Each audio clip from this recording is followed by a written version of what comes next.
नव्या की ब्लॉग लिखने से अयान खुश हो गया। उसे लग रहा है कि इस बहाने ही सही वो नव्या को और सही से जान पाएगा और नव्या शायद इससे खुद को और करीब से जान पाए।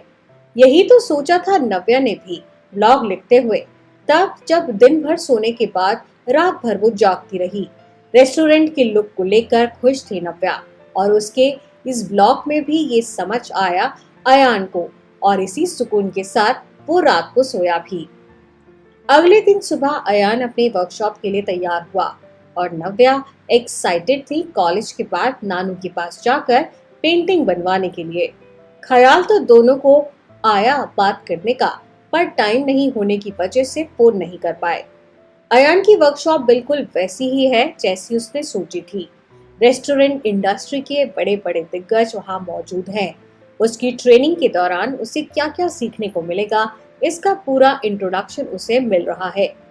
पर रह रहकर अयान ये भी सोच रहा है कि ये सब बातें नव्या को भी सुनने को मिलती तो उसके करियर के लिए भी अच्छा होता।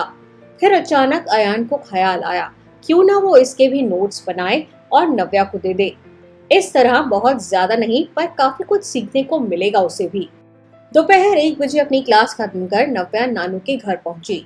पीहू को उसके साथ ना देखकर नानू ने सवाल किया तो नव्या ने कहा कि पीहू को डिस्टर्ब नहीं किया उसने, वो खुद ही यहाँ आ गई। चलो अब बताओ क्या सोचा है तुमने, कैसी पेंटिंग चाहिए तुम्हें, नानू ने उससे पूछा। मैं आपको ऐसे नहीं बता सकती, एक कहानी सुनाऊं? आपको जो सही लगे वो ही बना देना। सारी पेंटिंग इसी कहानी का हिस्सा होगी। वैसे मुझे पता नहीं कैसे मैं आपको ये समझा पाऊंगी, लेकिन जो मैंने सोचा है वो कुछ अलग सा है। अगर आपको ठीक लगे तभी हम इस पर काम कर सकते हैं, नव्या ने कहा। ठीक है नव्या, तुम बहुत इंटरेस्टिंग बातें करती हो, मुझे लगता है हम मिलकर कुछ अच्छा ही करेंगे, नानू ने कहा। हाँ, पर आपको ये भूलना होगा कि आप अयान के नानू हो और मैं उसकी दोस्त, क्योंकि उसकी कोई बात यहाँ नहीं होगी। हम दोनों के बीच की बात भी उसे पता नहीं चलनी चाहिए। ये बस हम दोनों का ही सीक्रेट होगा, नव्या ने कहा। हाँ ठीक है, जैसे तुम्हें ठीक लगे, पर एक बात बताओ, ऐसा क्यों? तुम्हें पसंद नहीं वो तो बस हर वक्त तुम्हारी ही बात करता है, नानू ने पूछा। मैंने कहा ना उसकी कोई बात नहीं करेंगे। उसकी अगर बात हुई तो कोई काम नहीं हो पाएगा, मैं सब भूल जाऊंगी, नव्या ने कहा। नानू मुस्कुराने लगे, समझ रहे थे कि नव्या भी अयान को पसंद करती है और उसे मिस कर रही है, इसलिए उसकी बात अभी नहीं करना चाहती। चलो ठीक है, अब तो सुनाओ अपनी कहानी, मैं सुनना चाहता हूँ। क्या सोचा है तुमने अपनी पेंटिंग्स के लिए? आपने कभी कशिश महसूस की है किसी चीज की जिसकी दीवानगी पागलपन के हद तक हो? कोई ऐसा जो सब कुछ भुला दे, किसी की जिंदगी में उसे मिल जाए तो फिर आगे क्या होगा?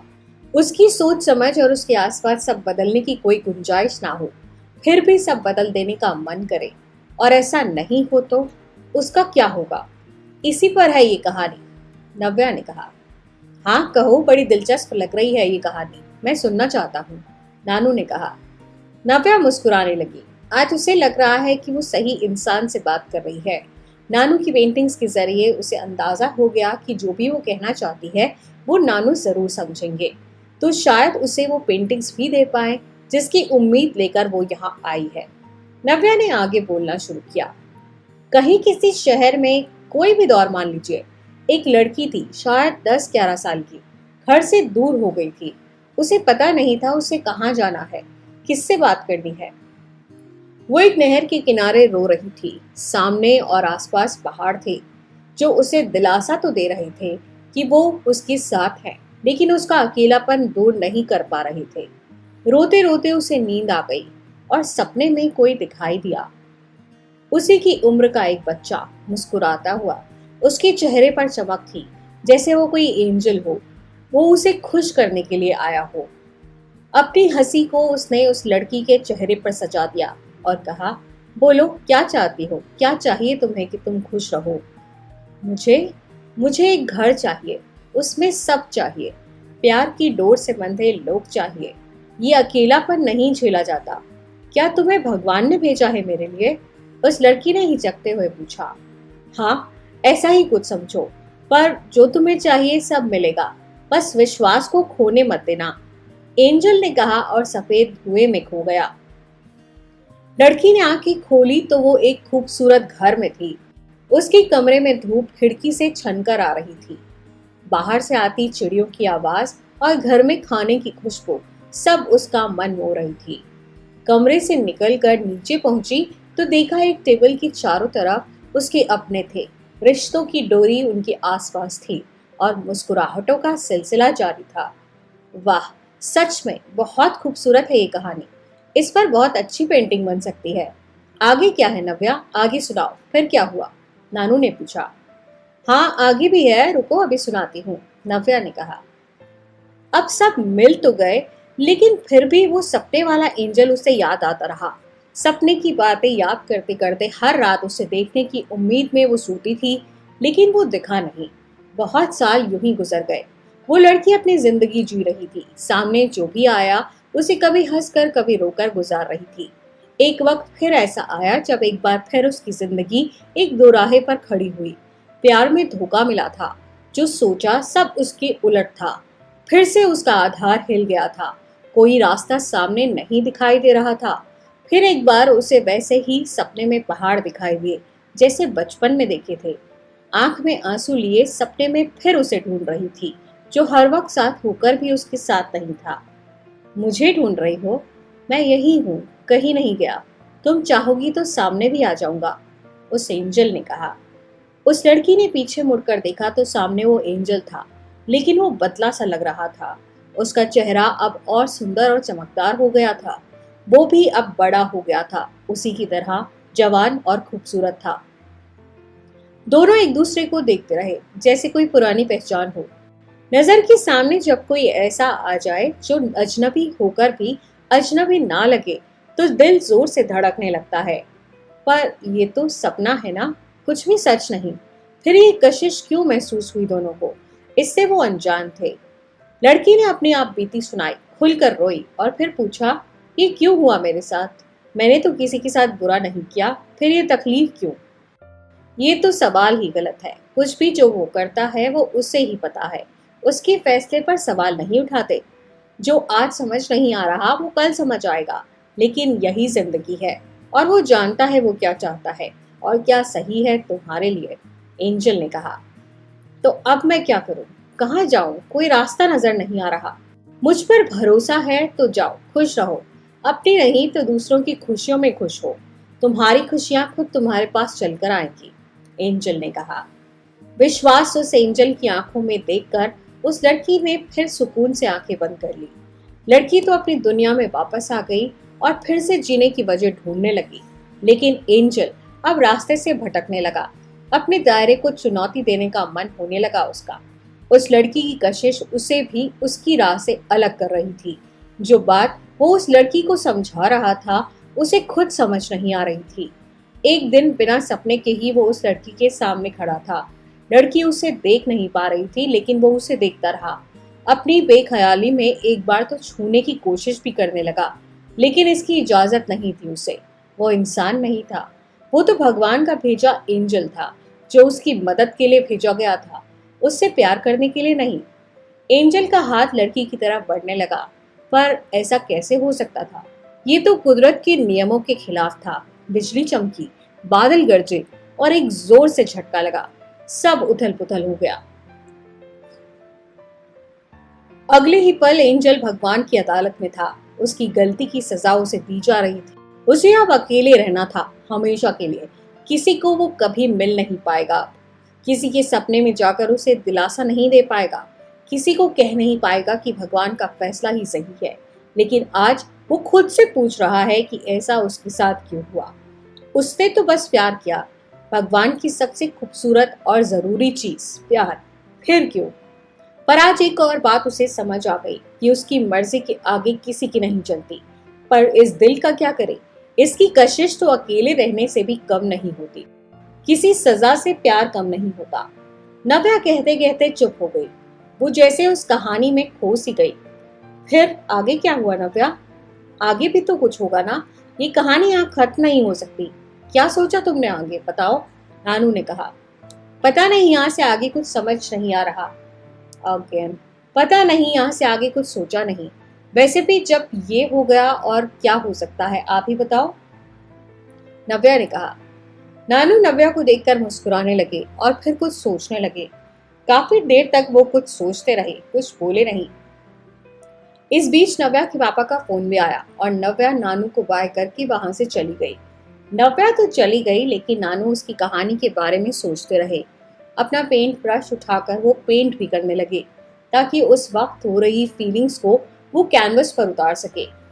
रात के 12 बजे नानू ने अपनी एक पेंटिंग की फोटो अयान को भेजी। अयान के फोन पर रिंग हुई तो वो चौंक कर उठ गया। अयान ने फोन देखा तो नानू की पेंटिंग की फोटो थी। पेंटिंग को देखकर अयान ने नानू को फोन किया। इतनी रात तक आप क्यों जाग रहे हो? तबीयत खराब हो जाएगी। मैं लेट हो गया था वर्कशॉप में तो सोचा आज आपको फोन करके डिस्टर्ब नहीं करूंगा। आप तो जाग रहे हो और पेंटिंग भी कर रहे हो।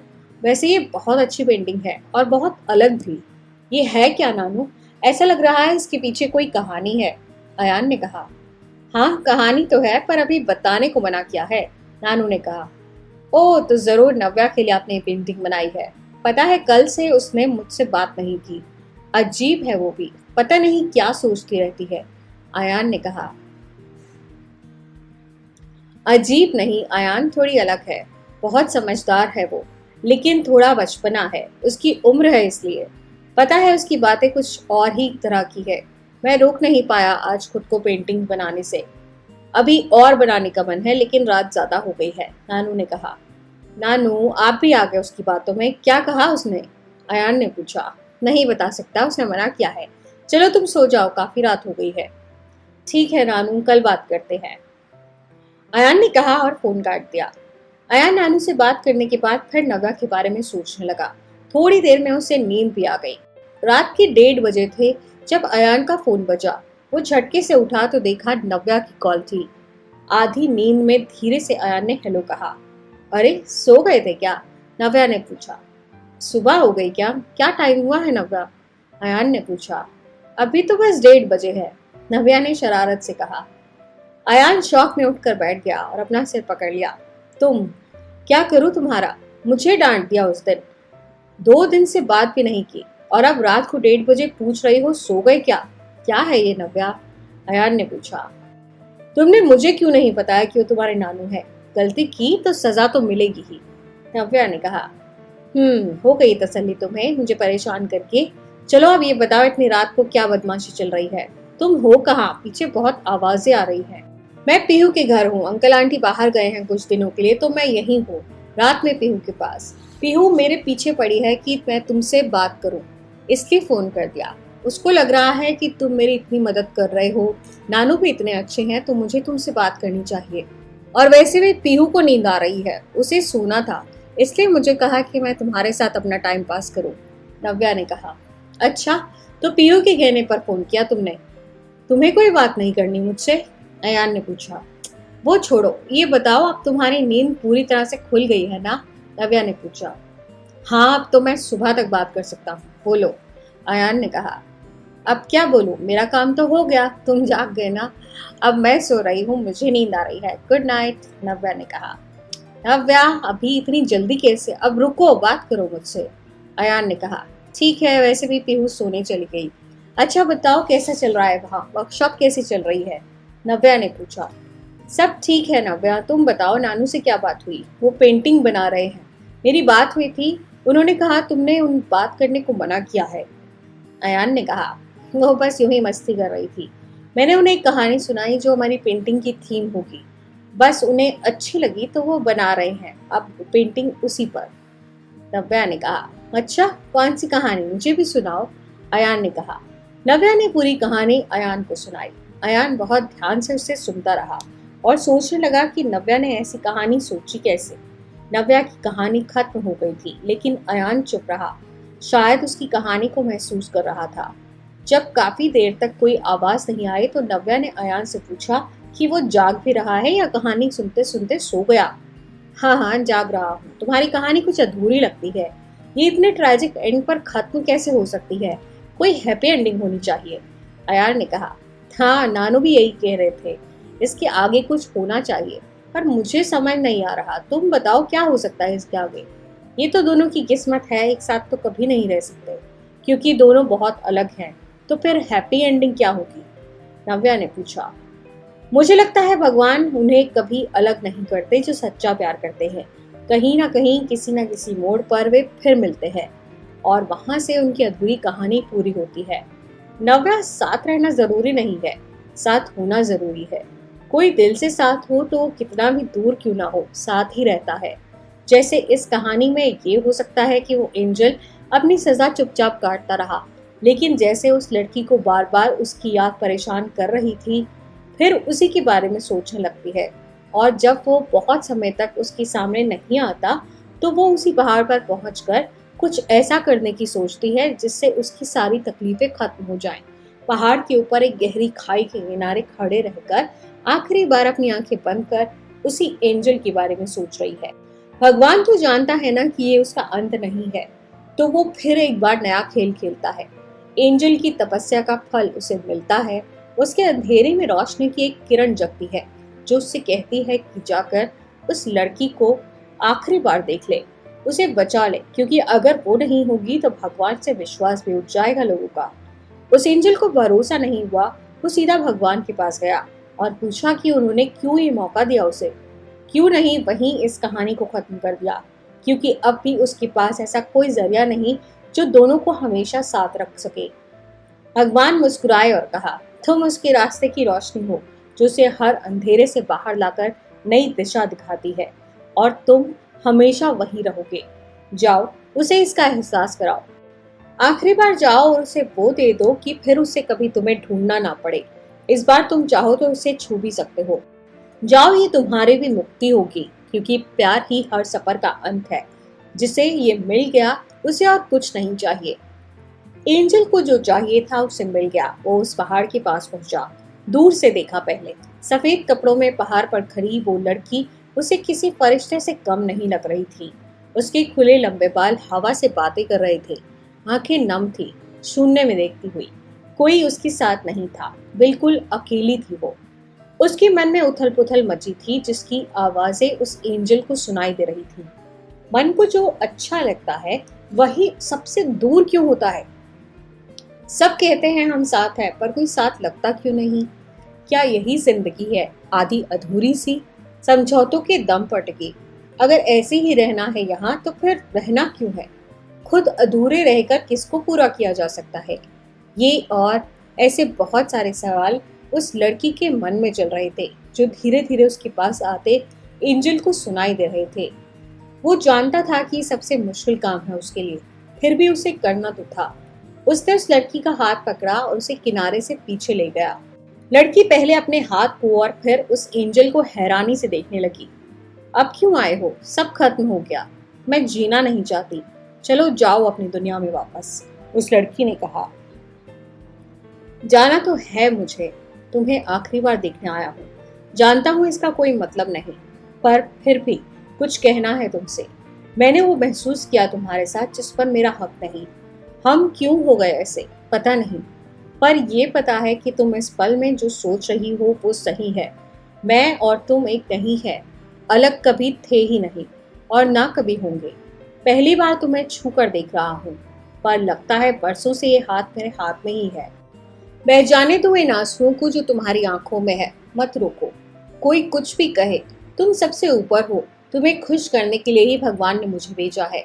जो उसका सबसे प्यारा हो, उससे सब प्यार कैसे नहीं करेंगे। जाओ, खुशियां इंतजार कर रही हैं तुम्हारा। जो नहीं है वो नहीं है, जो कभी हो भी नहीं सकता। जो है उसे जियो, क्योंकि यही सच है, यही आज है और आज से बढ़कर कुछ नहीं, एंजल ने कहा। लड़की ने सब सुना और फिर अपनी आंखें बंद कर ली। जो नमी उसकी आंखों में थी उसके गालों तक बहकर आ गई। तुम मेरा असली रूप देखना चाहती हो? एंजल ने मुस्कुराते हुए पूछा। हाँ, लड़की ने कहा। एंजल उसकी तरफ बढ़ा, उसका माथा चूमा। लड़की ने आंखें बंद कर ली और जब खोली तो सामने कोई नहीं था। उसने सब तरफ देखा पर वहां कोई नहीं था। उसका मन फिर भारी होने लगा।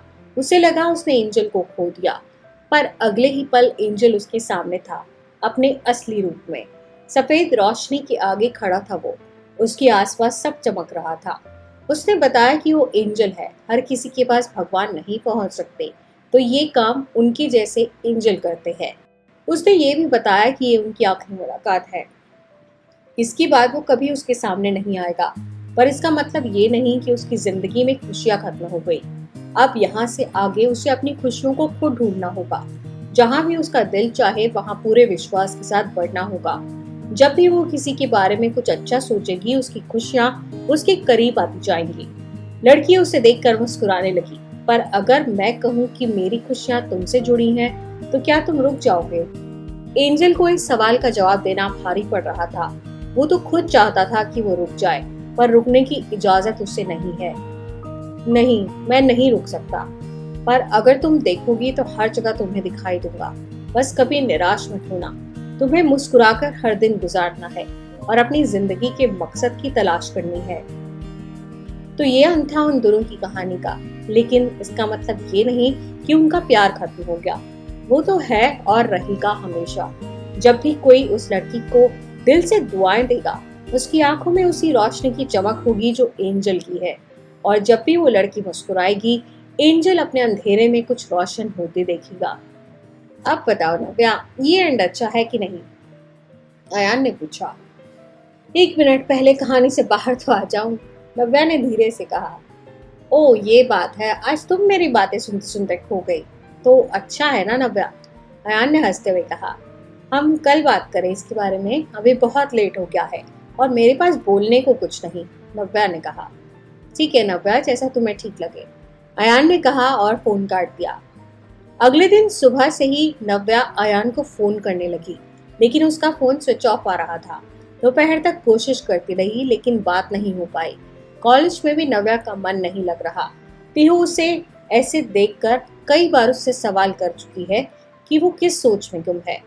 कॉलेज के बाद वो सीधी नानू के पास गई। नानू खुश थे क्योंकि आज उनके पास 2 पेंटिंग्स थी नव्या के लिए। दोनों पेंटिंग्स को देखकर नव्या अपनी सारी टेंशन भूल गई। क्या हुआ नव्या, कुछ बोलो तो, कैसी लगी पेंटिंग्स तुम्हें? नानू ने पूछा। बहुत अच्छी है नानू, आपने कैसे किया ये? जो मैंने सोचा था उससे भी ज्यादा सुंदर है ये, नव्या ने कहा। चलो अच्छा है तुम्हें पसंद आई। वैसे तुमसे ज्यादा मैं एक्साइटेड था इसे बनाने के लिए, नानू ने कहा। आपको पता है कल मैंने अयान से भी बात की। उसे ये कहानी सुनाई तो उसने इसके आगे की कहानी भी मुझे सुना दी। जो एंड आपको अच्छा नहीं लगा वो उसे भी अच्छा नहीं लगा और उसने आगे अपने आप कहानी जोड़ दी। आप सुनोगे, मैंने फोन पर रिकॉर्ड की थी, नव्या ने कहा। ओह, तो पैचअप हो क्या तुम दोनों का? क्या अब मैं उससे बात कर सकता हूँ इसके बारे में? नव्या ने पूछा। नव्या हंसने लगी। हाँ बिल्कुल, अब सब कूल है, पर पहले आप ये सुनिए उसने क्या कहानी बनाई। नानू के साथ नव्या ने फिर से वो कहानी सुनी और फिर उसमें खो गई। अयान ने बनाई ये कहानी, मुझे यकीन नहीं हो रहा। वो कब सीरियस हुआ इतना, पता नहीं मुझे, नानू ने कहा। हाँ मुझे भी नहीं पता था, पहले कभी तो ऐसी बात नहीं की उसने, नव्या ने कहा। ऐसा होता है नव्या, जब हम किसी के साथ ज्यादा रहते हैं तो उसका असर होने लगता है, नानू ने मुस्कुराते हुए कहा। नव्या भी मुस्कुराने लगी। वो समझ गई थी कि नानू का इशारा क्या है। काफी देर वहां रुकने के बाद नव्या वापस आ गई। रात को अपने काम से फ्री होने के बाद अयान ने उसे फोन किया। नव्या ने फोन उठाया तो अयान के बोलने से पहले ही उसने कहा, वापस कब आना है अयान? क्यों, क्या हुआ नव्या, सब ठीक है ना? अयान ने हैरानी से पूछा। बस यूं ही, मुझे लगता है पेंटिंग्स के चक्कर में हम दोनों कुछ ज्यादा ही सीरियस हो रहे हैं, कुछ दिन रुक जाना चाहिए। एक काम करते हैं, तुम वापस आओगे तो बात करेंगे, नव्या ने कहा। नव्या, जो अच्छा लगता है उसे करने से क्यों डर जाती हो तुम? अयान ने पूछा। नहीं, ऐसा तो नहीं है, बस ऐसे ही। कल रात से मैं बस उसी कहानी के बारे में सोच रही थी। पढ़ाई में भी मन नहीं लगा। सुबह से बेचैनी थी, तुमसे बात नहीं हुई तो समझ नहीं आ रहा था क्या करूं, और मैं ऐसा नहीं रहना चाहती, नव्या ने कहा। मुझे पता है नव्या तुम क्या सोच रही हो, पर ठीक है, अगर तुम्हें ये ठीक लग रहा है तो ऐसे ही सही। मैं आकर मिलता हूँ, बस कुछ दिन और, संडे तक आ जाऊंगा, अयान ने कहा।